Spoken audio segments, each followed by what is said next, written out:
The Sopranos, an HBO mega hit that dawns a new era for the mafia genre. The show was a huge success and watched by millions of viewers.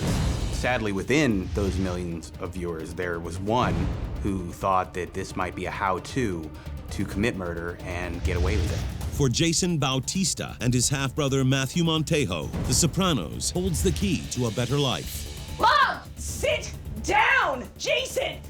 Watching The Sopranos gave these brothers How does he get away with the that? strength that they needed to deal with their own problematic mother. You're completely insane. You cannot talk to your mother that way, Jason!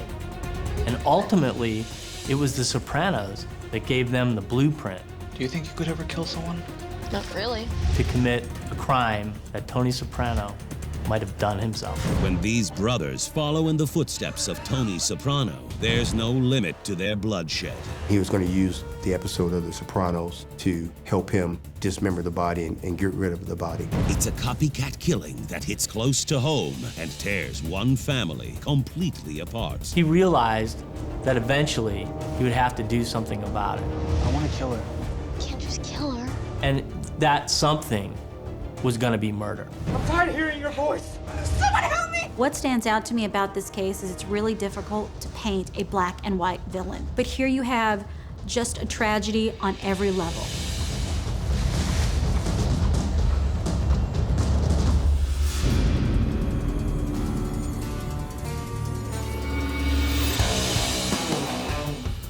David Chase's TV show, The Sopranos, debuts on HBO January of 1999 and is an instant success. The Sopranos offered a window into the life, the everyday life of a mob boss that we hadn't been given in other television programs.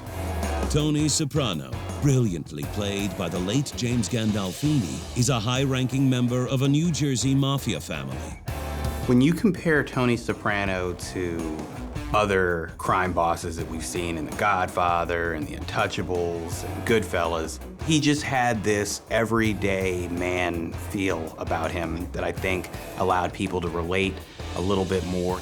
The series pilot opens with Tony in a situation most mob bosses would avoid at all costs: therapy. The sessions with Dr. Melfi really gave us a glimpse of his childhood, and we were able to get a better understanding of his relationship with his mother, Livia, and the toxicity of it. During season 1, Tony is forced to put his aging mother into a nursing home. It almost costs him his life. Season 1 ends with a cliffhanger that involves Tony realizing that his mother has put a hit out on him and making the vow that he's gonna finish her first. While audiences wait to see what will happen next on The Sopranos, two brothers in California struggle with their own mommy issues. After seeing Tony get away with murder after murder after murder, he begins to believe that maybe he can do it too. Did you see that? I think when he watched The Sopranos and he saw how Tony would behave in his life, You cannot talk that way to your mother, Jason! it sort of made him feel like, you know, you don't have to take it. And Jason says quite simply, we're gonna have to take care of it, Soprano style.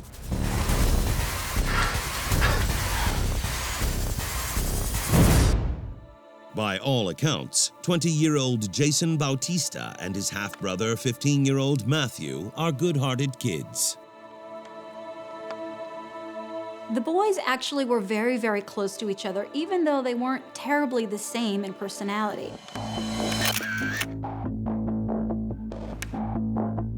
Matthew, who was the baby, was more liked in school. He had an easier time of it in school, a little more social. Jason was the smarter of the two. He came off as a little know-it-all, a little arrogant, so it made school life a little more difficult for him. While growing up in Southern California, Jason and Matthew are raised solely by their mother. The family unit basically was Jane and her two sons. It was just the three of them. But Jane wasn't always a single mother. Jason's father was married to Jane, but was gone by the time that Jason was just a kid. Tragically, he committed suicide. It's a tragedy that follows Jane throughout her life. It was an incredibly painful moment for her. So struggling on her own, I can't imagine how she was coping. Things got a lot better for her once she found what would ultimately be her second child's father, Jose Montejo. But Matthew's father doesn't stick around for long.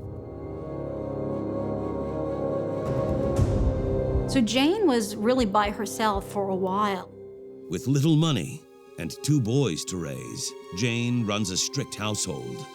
I can't imagine what life must have been like growing up under Jane. She would scream at the boys for nothing, particularly Jason, You couldn't even iron your shirt. over fairly minor infractions. She was a very difficult person to live with. To those who know her, it seems as if Jane suffers from an illness. I know that you have been watching us. Jane had an undiagnosed mental condition. She would think people were after her. She would think she was being spied on. What are they trying to cover up? She would hallucinate. Poisoning everything, causing the diseases that they say they're going to. Jane progressed into hearing voices, thinking that people were talking to her through her vents, thinking that people were living in the bushes. You've been spying on us. You got 30 seconds to get you and your kids off my property before I call the cops. You understand? With a mother like Jane, the brothers struggle emotionally. The lifestyle made the boys a lot closer to each other. They often lived out of their car. Maybe they would live in hotel rooms. Maybe they would have a house, but it would only be for a handful of weeks.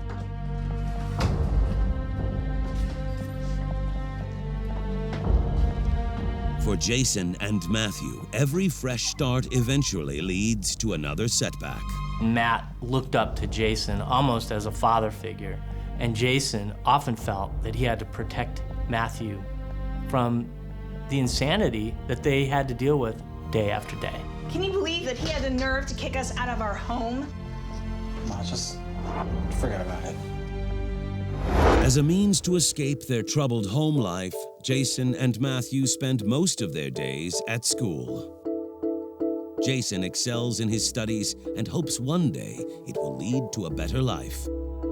So out of high school, Jason got into Cal State San Bernardino. He began pursuing his career goal as a molecular biologist. He was able to get a job in the lab at the school. But Jane's erratic behavior is starting to rub off on Matthew.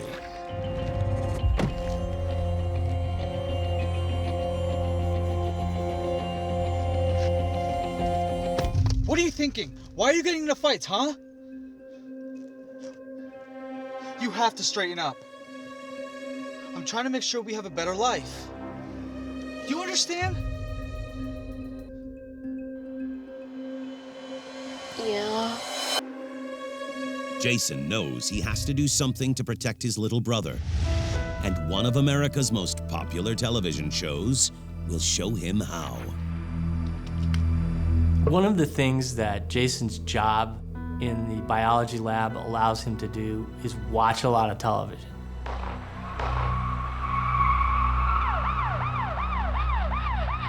He's able to access the shows that he can't watch at home because there's no cable, no internet. Hey, Jason. It's here that Jason gets to be a brother instead of a father figure to Matthew. What's up, man? Away from the prying eye of their mother, Matthew and Jason binge-watch their new favorite TV series, The Sopranos. Jason sees a lot of himself in Tony Soprano. Tony, the leader, the man that holds his family together despite all the odds. He sees the relationship that Tony has with his mom as being fractured and fraught with all sorts of anger. Do you think you could ever kill someone? Not really. Why?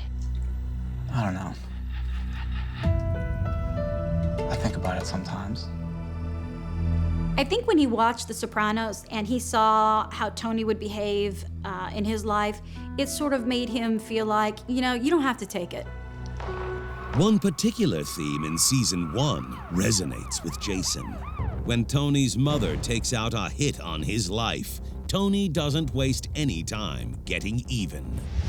Tony goes to the hospital to kill his mom. He'd had enough of her craziness. He'd had enough of her control. That was the only way he was going to get out from under. Like Tony Soprano, Jason yearns for a normal life without his mother.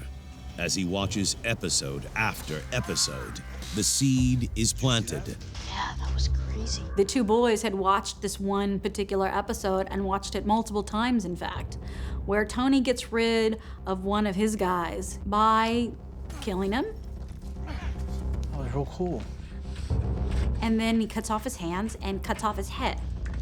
How does he get away with that? I don't know. I think this helped Jason eventually come up with a plan to maybe one day not have to deal with his mom. But while Tony makes murder look easy, Jason will soon learn that being a soprano comes at a cost. The 1999 premiere of the hit television show The Sopranos introduces audiences to its most lovable bad guy, Tony Soprano.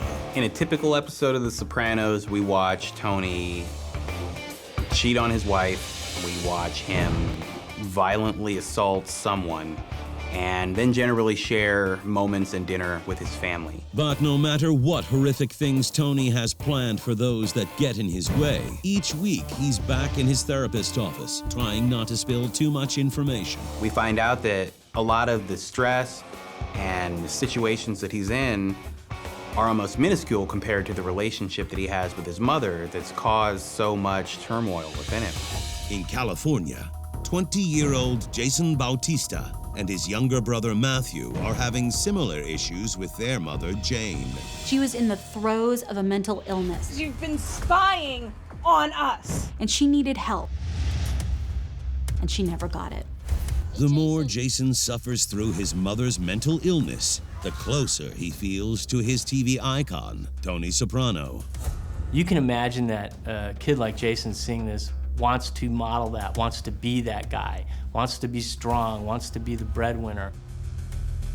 And of course, as Jason sees Tony's life and his relationship with his mother, a lot of that reflects back into Jason's life and his own relationship with his mother.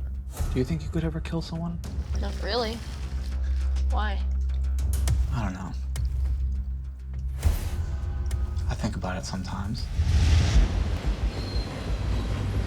Despite their mother's illness, the boys try to live as normal a life as they can.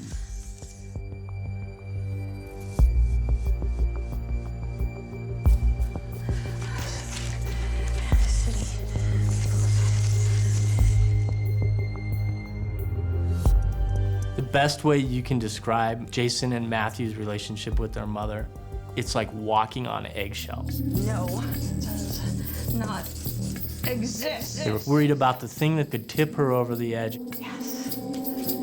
Yes. I think it was just paranoid schizophrenia. She was undiagnosed. That's the problem. Nobody ever tried to get her any help. If I bring it to them, then they'll know. Then they'll know and you can see. The lifestyle that the boys had to endure ultimately broke them over time. You know, these weren't kids who had, by any means, a happy-go-lucky childhood.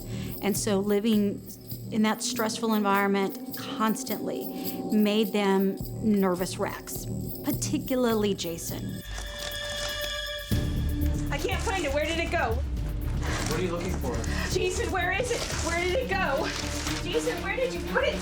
They need to see it. They just need to be able to see it. Did you do something? Don't touch me, Jason! Mom! Talking to individuals about Jane, she was very emotional, abusive to the boys, and physical abuse was mentioned as well. Jane hit him with a hockey stick. Never, ever do that! What are you thinking? There's so much instability in this little family. What is the matter with you? There's no, lasting friendships. There's no lasting emotional ties to a community or a neighborhood. All they really have is Jason and Matt. That's all they have, just each other. And, You think about what kind of world that must be for these kids. Get up! You get in that chair right now. I was just trying to help. Shut up and sit down, Jason! Then, Jane's abusive behavior reaches a new low. Everything is fine. Just go back to watching television. Jason needs to learn a lesson. There was a terrible incident where she got mad at Jason. Is this what you want to happen to Jason? Is it? Do you like this, Jason? And tied him up to a chair with an electric cord. It's not something that we do in this house, Jason. Pay attention. There's an element of sympathy that is evoked when you see the way this woman treats her children. And you can't help but feel a little twinge of, you know, what the heck? You know, why are you treating these kids like this? Learn something that's useful for once. Before long, Jason decides that if he wants to survive his mother's abuse, he needs to take a scene from his favorite TV character. It'll all be okay. Tony was going to end Livia's life by smothering her with a pillow. It'll all be okay. Light goes off in his head, and suddenly Jason realizes that in order to get on with his life and deal with the things that he has to deal with, he's got to kill his mom. Jason comes to believe that a copycat crime might be his only chance at survival. Jason saw a lot of himself in Tony Soprano. And watching the show, seeing Tony's psychologist tell him that, hey, you know, your mom has a borderline narcissistic disorder, Jason had to have seen some of that in his own mother. He begins to binge watch the show, looking for a way to get rid of his mother. So he begins downloading The Sopranos. And as he's watching through these episodes, you know, he comes across an episode that's considered one of the most violent episodes ever shown on TV. Ralphie Cifaretto and Tony Soprano have an argument over a racehorse. You could argue that Tony ends up killing Ralph because of self-defense. Jason tells Matt, hey, listen, I've got a plan to get rid of Mom, and here's how it's gonna go down. He mentioned that he would make it where she would come at him with a knife and he would have to defend himself. But Jason's copycat crime won't end there. He copycatted the Sopranos episode by cutting the head and hands off the body to hide the identity. By the end of its 6-season run, fans of the TV show The Sopranos witnessed the demise of a staggering 92 characters. There's no show where everyone is in danger of being killed in any given episode. And that was part of the excitement of watching. You never knew who was gonna go. The show's creator, David Chase, based the character of Tony's mother, Livia, on his own abusive mom. Livia has a narcissistic personality, and we watch as Tony battles with that and his feelings about his mother that feel a lot like hatred. It's a feeling 20-year-old Jason Bautista knows all too well. I was just trying to help. Shut up and sit down, Jason! Jason and his younger brother Matthew have endured a lifetime of increasing abuse and instability at the hands of their mother, Jane. Jane was not simply an abusive mother. Pay attention. Learn something that's useful for once. Jane was mentally ill. It'll all be okay. All be okay. When they were with their mom, they were in constant fear that her psychosis would unravel. It'll all be okay. And this forced her kids to constantly be in fear of the things that they might have to deal with because of a mom that they didn't know what she was gonna do next. But after binge watching The Sopranos, Jason thinks he has a solution to his problems.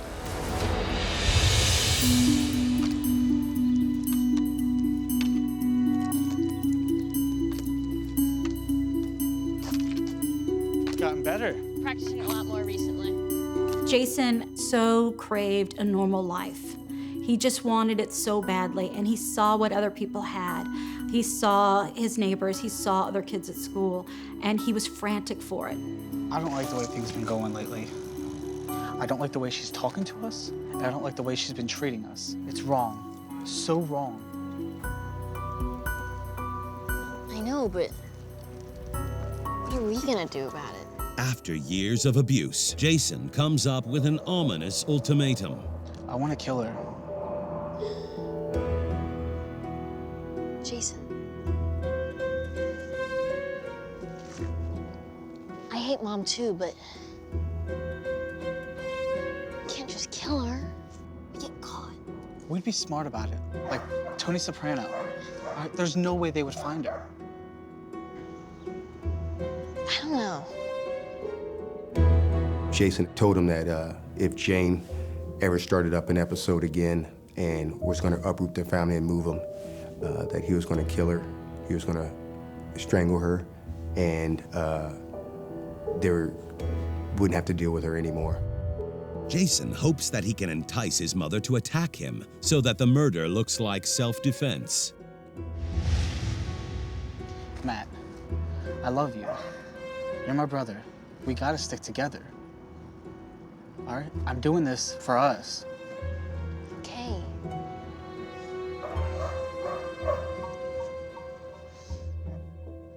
Just a few months later, Jane's paranoia reaches a tipping point. For Jason, it's the final straw. Get down, Jason! Get down! Jane wants to move again. Jason was so set in his way, in his established lifestyle, that he doesn't want to lose it all because of his crazy mother. It's not safe anymore. We have got to move. He endured physical and mental abuse his entire life, and then he snapped. On January 14th, 2003, Jason goes to school just like any other day.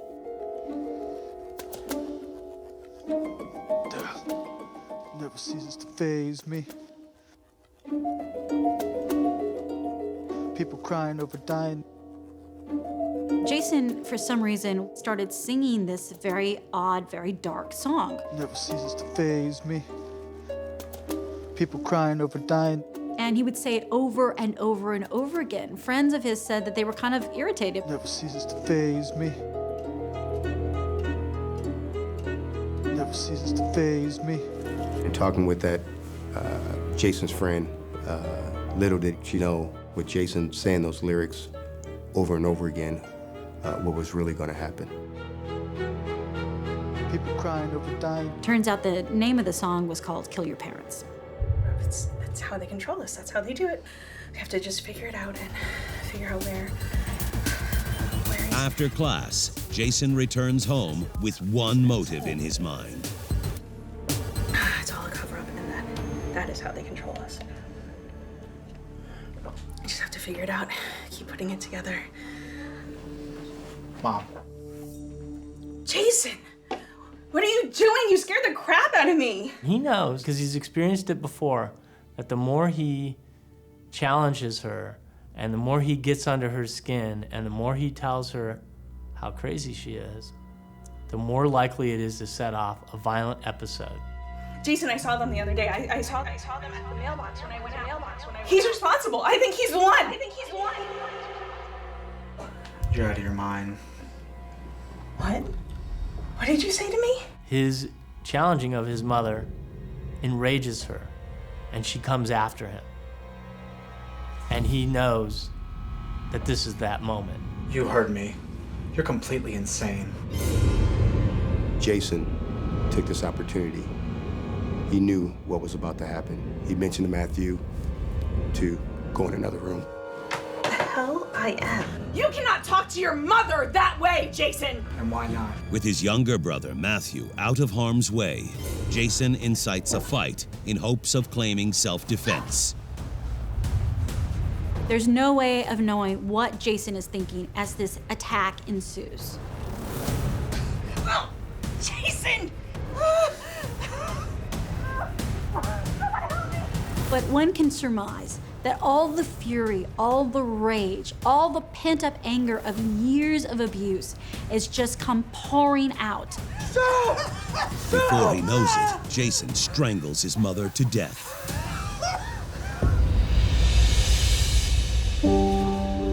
Jason goes to console his brother. It's okay. Is she dead?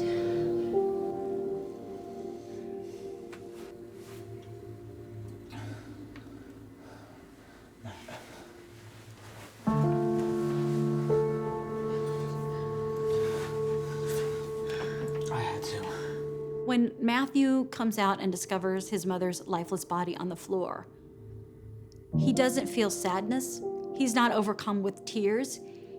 He doesn't in any way feel, well, anything. He says it was numb. It was almost like he was looking at a stranger. The situation is eerily similar to a scene from The Sopranos. Olivia has a hard time keeping a caregiver due to mental illness. Tony resolves his mother's situation by committing her to a nursing home, which is against her will. Olivia, of course, isn't happy about being forced into a nursing home, so she orders a hit on Tony. But Tony vows to get his mother first. And Tony responds to the hit being taken out on him by determining that he's going to be the one to kill his mother first. Like Tony Soprano, Jason believed that after years of instability and abuse, his mother would one day cause him harm, so he wanted to get to Jane first. I would imagine seeing something like that sticks in a young man's mind, especially since your mother's pretty similar to Olivia. We're not gonna get in trouble, are we? No. I'll take care of it. But now Jason has a bigger problem. Jason hoped he was going to be able to chalk this up to self-defense. But anybody who might have looked at Jane would have said, no way. This woman was too badly beaten to have had a demise that was the result of a self-defense. This was a straight-up homicide. And Jason thinks he knows how to get away with murder. And Jason says quite simply, we're gonna have to take care of it, Soprano style. The HBO television show The Sopranos hails as one of the greatest series of all time. So throughout the show's run, it won so many awards that put it in a totally different stratosphere than most shows that we've seen. At one point, Rolling Stone even put it as the #1 show in its top 100 shows of all time. That's monumental. But for California college student Jason Bautista, The Sopranos is more than just a top-notch TV show. Jason sees himself in Tony Soprano. Both of them have abusive mothers. Jason's decided he can't live with it anymore. And he doesn't want his little brother to have to deal with it anymore. You're completely insane. You cannot talk to your mother that way, Jason! And he's going to take action. Jason! But when he gets his hands around the throat of his mother and takes her down to the ground, it's not self-defense. Now, Jason has a new problem to deal with. Jason wanted it to look like it was self-defense. We can't just kill her. We get caught. Self-defense? He might go to jail for a couple of weeks.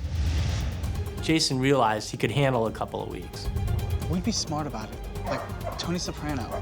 You know, murder, you're gonna go to jail for a long time, maybe even the rest of your life. Jason knows he needs to hide his crime, so he takes a lesson from the king of cover-ups, Tony Soprano. Jason says quite simply, we're gonna have to take care of it, Soprano style. Soprano style was Jason's shorthand for, we're gonna have to behead her. And they do that because in the show, they reason that makes it more difficult for any authorities who might discover a body to identify them. And Jason thinks, brilliant, perfect, that's what we're gonna do. But as Jason soon finds out, dismembering a body on television is nothing like beheading your own mother. TV sanitizes the whole experience of murder. It's not as easy as baking a pie.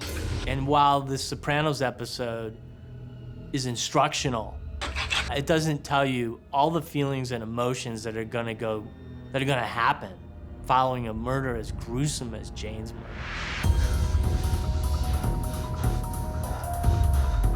Jason wraps his mother's hands and head in plastic. just like he has seen in The Sopranos.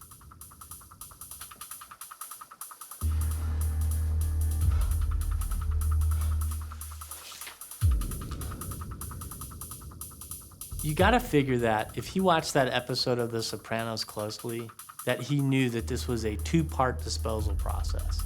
That, you know, part one involved getting rid of the body.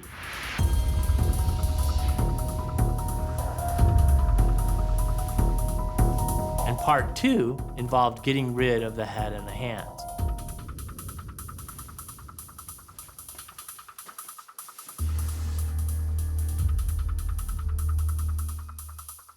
He stores the bag containing his mother's head and her hands in the corner of a closet.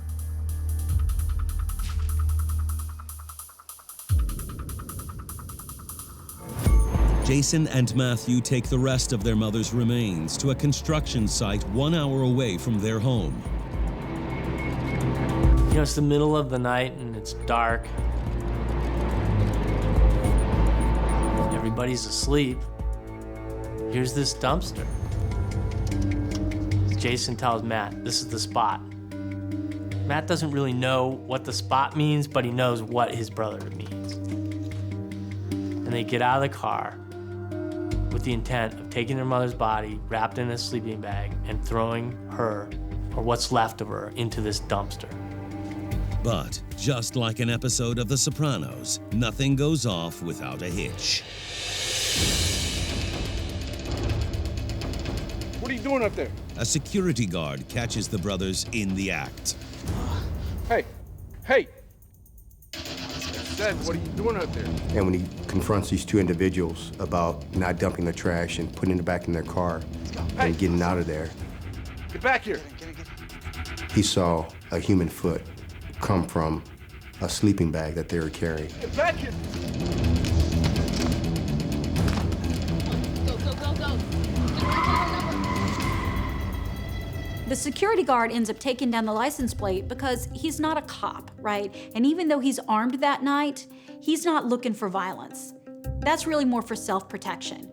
But he doesn't want these guys to get away with it. Clearly, they have a body. As Jason drives away from the construction site, his paranoia sets in. At this point, obviously, things are not going smoothly for Jason, and by extension, Matthew. I mean, they can't get rid of the body. The head and hands are still in the closet. You've got a security guard who spotted them, and Jason probably knows at some point that he's written down that license plate number. Jason's got to get rid of his mother's body, and he's running out of time. They're driving on this highway, out in the middle of nowhere, up in the mountains, and they come to a point where there's a really steep cliff. It's like a scene taken straight out of The Sopranos.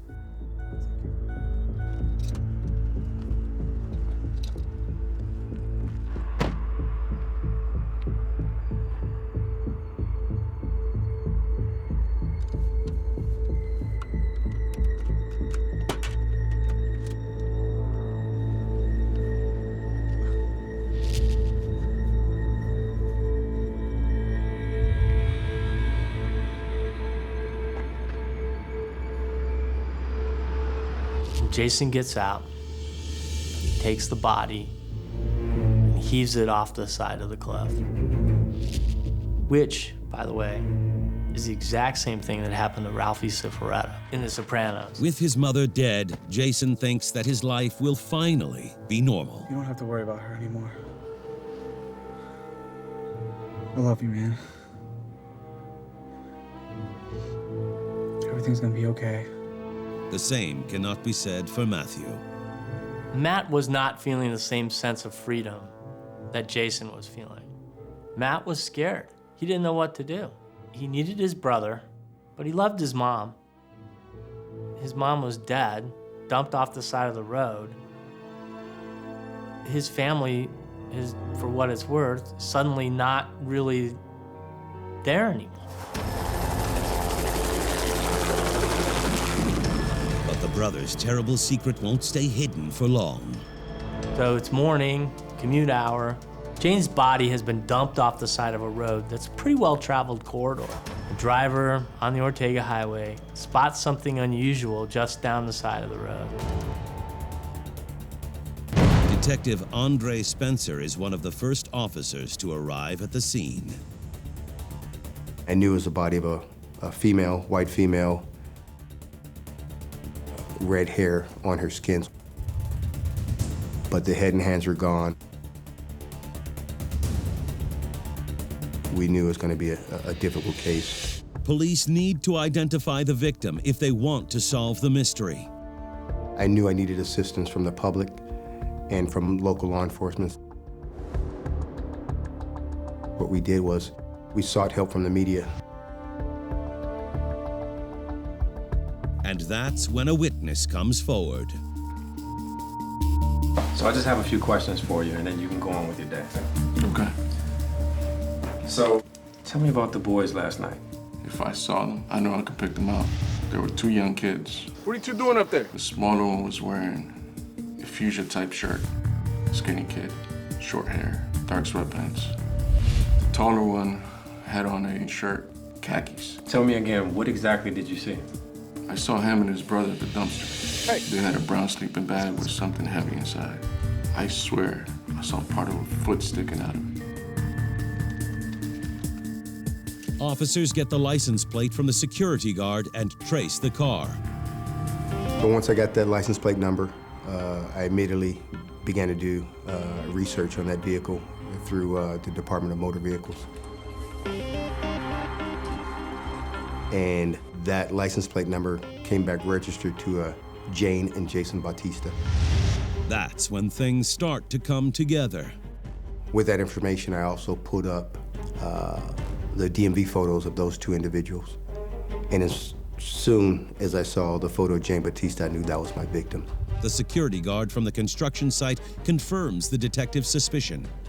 I pulled a photo up of Jason Bautista and showed him that picture, and he immediately said that was the individual that was trying to dump a body in a dumpster at that construction site. I had a distinct feeling, like the hairs on the back of my neck stood up, that I knew that was our suspect. I got it. How you doing today? Police bring the brothers in for questioning. Jason, you can sit right here. Matthew, you can sit over there. But I want to sit with my brother. It's okay. Okay, Jason. I just have a few questions to ask you, and then you can be on your way, okay? Where were you last night? Home. And what were you doing? Homework. And where was your mother? I don't know. I actually haven't seen her in a couple days. So during our initial interview with Jason, and we're coming across as missing persons investigators, what I wanted to do was for him to just tell a story, and what Jason was doing was saying his mom's not missing and that she's away with her internet boyfriends. But police aren't buying it. But eventually I told him I didn't believe him, that I don't work missing persons, that I work homicide for the Sheriff's Department of Orange County. And we found a body after the Ortega Highway, and I believe it's his mom. That's when Jason changes his story. He wanted to come clean, and he came forward and told us what happened, claiming self-defense. And it was at this time he told us that the head and hands were still in the house, in a closet, in a canvas bag. Police get a warrant to search Jason's home. They found the head and hands in a canvas bag in the closet. The hands were together next to her cheeks, and the initial look, it was like she was praying. On January 24th, 2003, Jason and Matthew are arrested and charged with first-degree murder. There's one thing Jason's really adamant about. He tells them, look, this was on me. My little brother had nothing to do with it. You guys can't touch him because he didn't know. This was Big Brother's crime. Jason maintains that he was acting in self-defense. He thinks it's his ticket to get away with murder. But this family has a rat. During this time, Jason yells out to his younger brother, "Do you know what they do to snitches in prison?" Throughout The Sopranos' 6-season run, mob boss Tony Soprano is no stranger to snitches and double-crossers. Tony was always on the verge of getting caught, but like any good TV action thriller, he was always one step ahead of the law. The same cannot be said for college student Jason Bautista and his little brother Matthew. They have just been caught for killing their mother and are about to head to trial. We represent Matthew Montejo. This is the worst case of juvenile injustice I have ever come across. I represent Jason Bautista. We have pled not guilty to that charge. Jason wanted to come forward and see what really happened. He claimed self-defense. If the jury buys Jason's story of self-defense, the boys could get away with murder. But detectives get some timely information about this copycat killer. Matthew and his attorneys came forward and said they wanted to talk to us and tell us the real story. I want to kill her. You can't just kill her. And that's when we got the information about the planning. Jason had the conversation with Matthew a year prior that if his mom had another episode, he was going to kill her. We'd be smart about it, like Tony Soprano. And he was going to use the episode of The Sopranos to help him dismember the body. With Matthew testifying against Jason at his trial, Jason doesn't stand a chance of convincing the jury that he killed his mother in self-defense. Jason took the stand. Jason thought he was always the smartest person in the room, but he wasn't this time. One of the things that came out at trial and really struck the jury was Matt's testimony that this wasn't self-defense. Jason had been planning the murder of their mother for some time, and he discussed it with his brother more than once. Jason is sentenced to 25 years in prison. Matthew takes a plea deal and serves 2 years in prison. So because Matthew came forward with his attorney and told the truth, he was charged as an accessory, I believe. Like the unpredictable finale of their favorite TV show, it's a twist no one saw coming. Even though Tony could be violent, as a boss, he wouldn't allow himself to get in a situation where he would do time. He would sit while the hands and head were being decapitated and remove the guilt or the verdict of guilt from his name. With Jason behind bars for at least 25 years because of Matthew's plea bargain, it looks like this family has a new boss. In my opinion, Matt is the brother that story more closely resembles Tony Soprano. He was the one to walk out a free man. Watching The Sopranos gave these brothers the strength that they needed to deal with their own problematic mother. How does he get away with that? And ultimately, it was The Sopranos that gave them the blueprint to commit a crime that Tony Soprano might have done himself. The show was a huge success and watched by millions of viewers, and sadly within those millions of viewers, there was one who thought that this might be a how-to to commit murder and get away with it. Like The Sopranos, Jason and Matthew's copycat crime has a questionable ending. What stands out to me about this case is it's really difficult to paint a black and white villain. So many cases, you could say, that's the bad guy, that's the good guy. But here you have just a tragedy on every level.